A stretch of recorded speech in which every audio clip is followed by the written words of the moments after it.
guys, I came from a different country.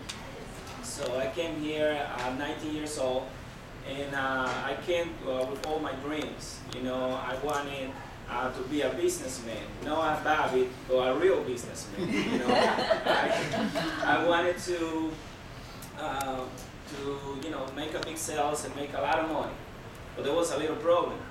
I didn't speak the language.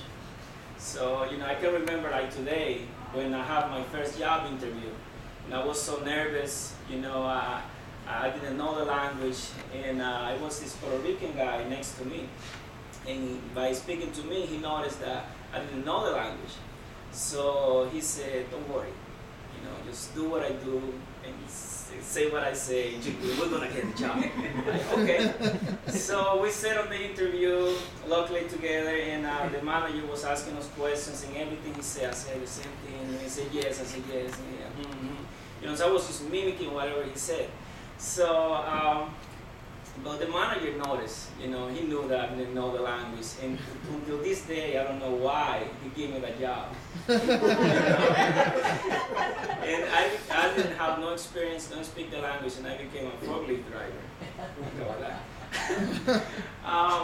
You know, I worked from 10 at night to 7 in the morning, and then from 8 in the morning to 12 in the afternoon, I went to school to learn the language.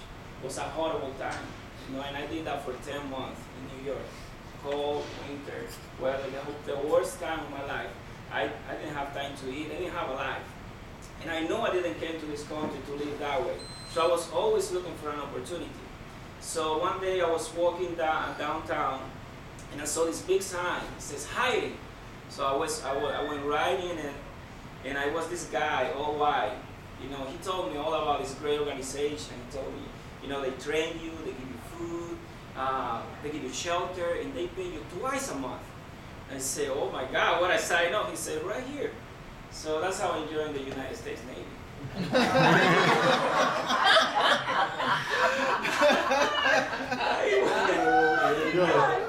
I went to boot camp, you know, and as soon as I stepped out of the bus, you know, they started screaming at me. I don't know what's going on. I looked to my left, I looked to my right, and guess who was there?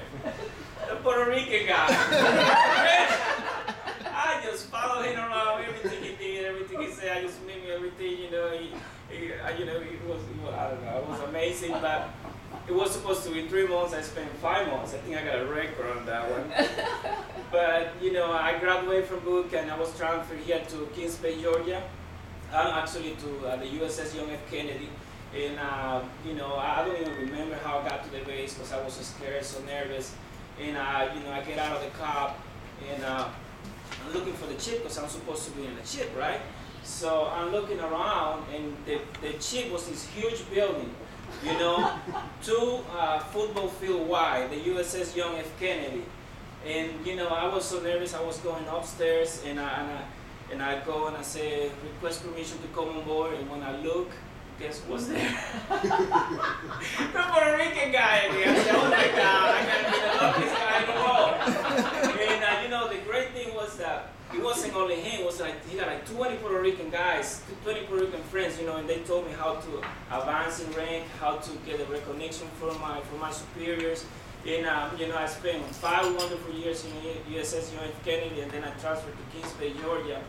Spent 2 more years there, and then I said, well, now that I know English, I can go ahead and pursue my dreams and become a businessman.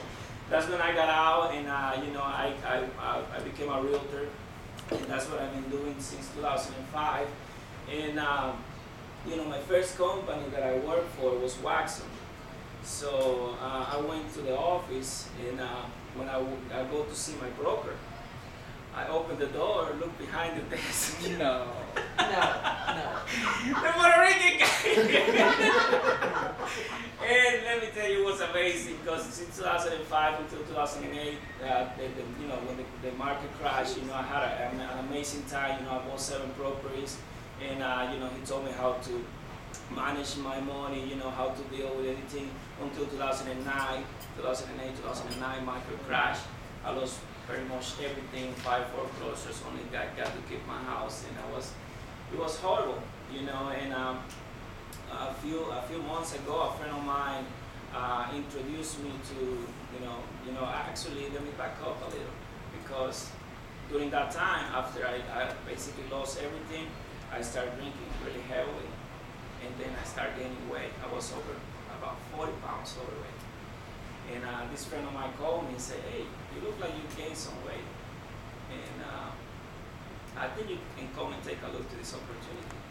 So I said, well, I'll come and check it out. And he introduced me to this company. It's called Basales. He told me that you can actually lose the weight in game and make some money. And I actually joined the company right away. But before that, I went to one what they call challenge parties.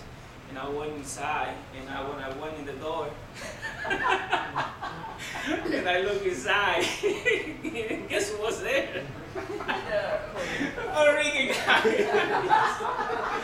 All right. At this point, probably you guys want to know who's a Puerto Rican guy, right? Well, the Puerto Rican guy, he doesn't have a specific name, and he might not even be Puerto Rican. Because the Puerto Rican guy can be anyone. Because everywhere I go, the first thing I do is look for that person that's going to help me succeed and be better. And that's what I'm doing here. Looking for one of you as the Puerto Rican guy. Maybe